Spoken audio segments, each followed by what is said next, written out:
أعوذ بالله من الشيطان الرجيم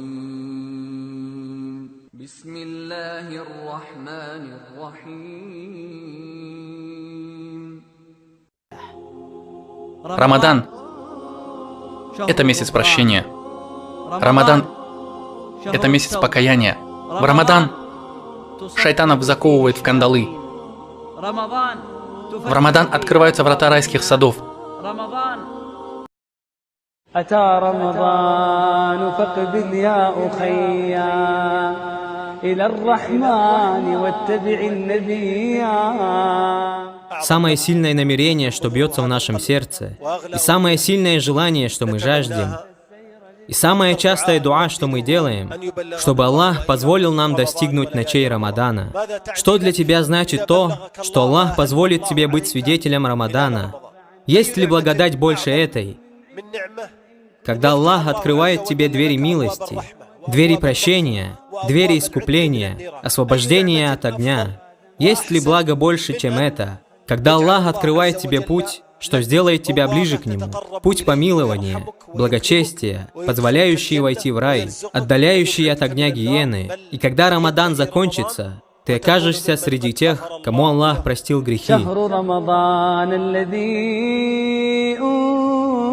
أنزل فيه القرآن هدى للناس وبينات من الهدى والفرقان.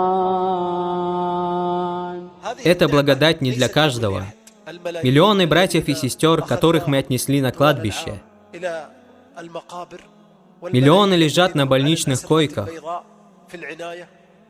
Если всемогущий Аллах избрал вас быть среди тех, над которыми Он позволит взойти полумесяцу, и этим ночам милости, тогда знайте, что Аллах любит вас, и что Аллах открыл для вас врата милости.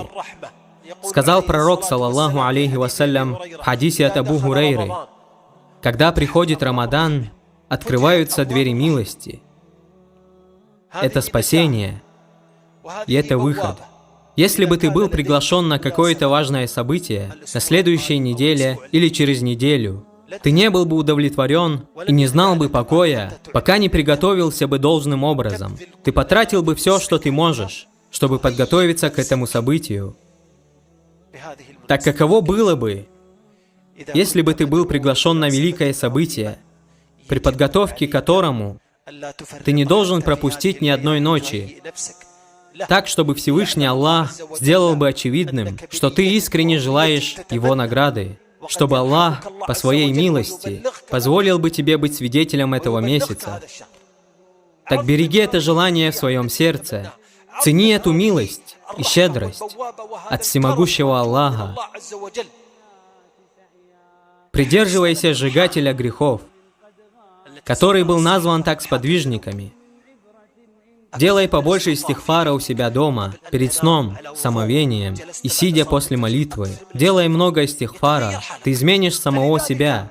Поэтому будь среди тех, которые делают все то, что ведет к милости Аллаха. Проси прощения у Аллаха, так, чтобы Аллах видел твою искренность и усердие.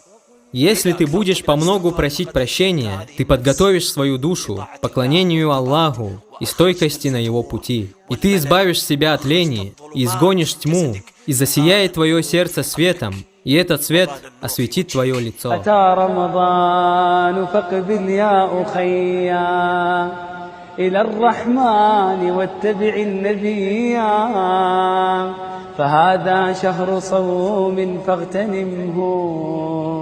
وحث السير للجنات سعيا وحث السير للجنات سعيا فكم من صائم قد غاب عنا فهل من عبرة إن كنت حيا تزود بالفضائل فاغتنمها كفى ذنبا وإسرافا وغيا كفى ذنبا وإسرافا وغيا.